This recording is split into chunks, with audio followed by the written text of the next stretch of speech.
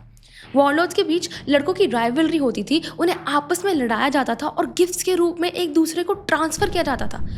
इसकी मार्केट और नॉर्मलाइजेशन का अंदाज़ा आप इस बात से लगा सकते हैं कि अफ़गानिस्तान के लोकल मार्केट्स और बाज़ारों में बच्चाबाजी परफॉर्मेंस की प्रॉपर डीवीडीज़ खुलेआम आज भी बिकती हैं। इन डीवीडीज़ में छोटे लड़कों के डांस परफॉर्मेंसेज, उन पर होने वाले अब्यूज़ और वॉरलॉर्ड्स की महफिलों की वीडियो रिकॉर्डिंग्स होती थी, जिन्हें लोग सीडीज़ और डीवीडीज़ में ख़रीद कर अपने घरों में देखते थे। इस पूरे डार्क इकोसिस्टम को इंटरनेशनल ऑथर खालिद हुसैन ने अपने world famous fiction novel the kite runner में भी कवर किया था, जहां उन्होंने दिखाया कि कैसे अफगानिस्तान में पावर होल्डर्स मासूम बच्चों को बच्चाबाजी के दलदल में घसीट कर उनका बचपन छीन लेते हैं। खालिद हुसैन के अलावा कई इन्वेस्टिगेटिव जर्नलिस्ट ने जब इन वॉरलॉर्ड्स के इंटरव्यू लिए तो उनका एटीट्यूड हैरान करने वाला था। एक फ्रंटलाइन वॉरलॉर्ड ने कैमरा पर ओपन स्टेटमेंट दिया कि औरतें हमारे घर की इज्जत हैं, हम उन्हें दूसरों के सामने नहीं नचा सकते, ये लड़के हमारे शौक के लिए हैं, इसमें कुछ गलत नहीं है, ये हमारा रिवाज है और हम इसे नहीं छोड़ेंगे। डेटा और ग्राउंड रियलिटी देखो, टारगेट बनने वाले 90% बच्चे 10 से 17 साल के होते हैं। टारगेट्स वही परिवार होते हैं जो एक्सट्रीम पॉवर्टी में हैं, जिन्हें खाने के लाले पड़े हैं या फिर जो बच्चे अनाथ हैं।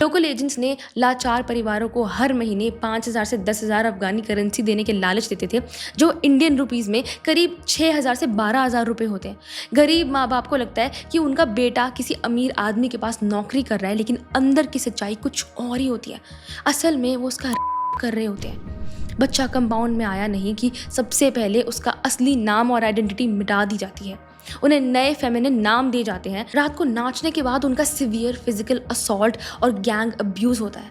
बच्चों की चीख, दर्द और प्रोटेस्ट को दबाने के लिए वॉरलॉर्ड्स उन्हें हीरोइन और ओपियम का हेवी एडिक्ट बना देते हैं। केमिकल डिपेंडेंसी इतनी स्ट्रांग हो जाती है कि 12 साल का बच्चा चाहकर भी वहाँ से भाग नहीं पाता और पूरी तरह वॉरलॉर्ड पर डिपेंडेंट हो जाता है। ह्यूमन राइट्स वॉच और यूनाइटेड नेशंस की इन्वेस्टिगेटिव रिपोर्ट ने पूरी दुनिया को हिलाकर रख दिया।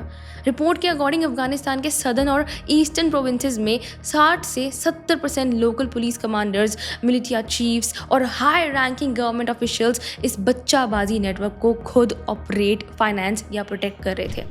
यानी 10 में से 7 लॉ इन्फोर्सर्स खुद इस क्राइम के मालिक थे। 2001 से 2021 के बीच यूएस और नाटो फोर्सेस को भी इसकी पूरी खबर थी। उनके बेस कैंप्स के पास ये सब होता था, लेकिन तालिबान के खिलाफ इन वॉरलॉर्ड्स की मिलिट्री हेल्प की ज़रूरत पड़ने की वजह से यूएस कमांडर्स ने सालों तक अपनी आंखें बंद रखी और इस इंस्टीट्यूशनलाइज अब्यूज़ को होने दिया। इस पूरे नेटवर्क का सबसे डार्क फेज तब शुरू होता है जब ये लड़के 17-18 साल के होते हैं। चेहरे पर दाढ़ी आती है, वॉरलॉर्ड्स के लिए उनकी मार्केट वैल्यू 0 हो जाती है, उन्हें सड़क पर फेंक दिया जाता है। एक्सट्रीमली इम्पॉवरिश रीजन्स में लाचार बच्चों को महज 20 से 50 अफगानी रुपए यानी इंडियन करेंसी में 20 से 50 रुपए तक के लिए इस एक्सप्लॉयटेशन में धकेल दिया जाता है। ज़ीरो एजुकेशन, ज़ीरो स्किल्स और सिवियर हीरोइन एडिक्शन के साथ उनके पास वापस लौटने का कोई ऑप्शन ही नहीं बचता। 80% विक्टिम्स या तो ड्रग ओवरडोज से मर जाते हैं या फिर मजबूरी में खुद वॉरलॉर्ड्स के प्रोक्योरमेंट एजेंट्स बन जाते हैं, ताकि नए 10-12 साल के बच्चों को इस दलदल में ला सकें। इस इकोसिस्टम का स्केल देखिए। इन्वेस्टिगेटिव फील्ड सर्वेस के अकॉर्डिंग अफगानिस्तान के रूरल और वॉरलॉर्ड डोमिनेटेड प्रोविंसेस में 30 से 40% तक अडल्ट मेल पॉपुलेशन किसी ना किसी लेवल पर इस बच्चाबाजी नेटवर्क में इन्वॉल्व, कॉम्प्लिसिट या इसे कंज्यूम कर रही थी। 2017 में इंटरनेशनल प्रेशर के बाद अफगानिस्तान पेनल कोड के आर्टिकल 688 और 689 के तहत बच्चाबाजी को क्रिमिनल ऑफेंस घोषित किया गया, जिसमें 7 से 15 साल तक की जेल का कानून था। लेकिन इस कानून को इन्फोर्स करने वाले पुलिस कमांडर्स और जजेस खुद इस सिंडिकेट के क्लाइंट्स थे। रिजल्ट, पेपर पर कानून होने के बावजूद 0% कन्विक्शन रेट रहा। एक भी पावरफुल वॉरलॉर्ड को जेल नहीं हुई। 2021 में तालिबान ने पावर में आने के बाद बच्चाबाजी पर कैपिटल पनिशमेंट यानी मौत की सज़ा का ऐलान किया, लेकिन अंडरग्राउंड रिपोर्ट्स और ह्यूमन राइट्स वॉचडॉग्स के अकॉर्डिंग ये सिस्टम ख़त्म नहीं हुआ। ये आज भी रिमोट प्रोविंसेस के प्राइवेट कंपाउंड्स में पहले से ज़्यादा सीक्रेटली चल रहा है। ये कोई ट्रेडिशन या कल्चर नहीं है, ये पावर, आर्म्ड करप्शन और एक्सट्रीम पॉवर्टी का वो नेटवर्क है जहाँ हर साल हज़ारों मासूम बच्चों का बचपन नीस्तो नाबूद कर दिया जाता है। आज के लिए बस इतना ही। आई होप कि आपको आज की कहानी पसंद आई हो। अगर आई है तो वीडियो को लाइक और शेयर करें और चैनल को सब्सक्राइब करना मत भूलना। मिलते हैं एक बार फिर एक नई कहानी के साथ।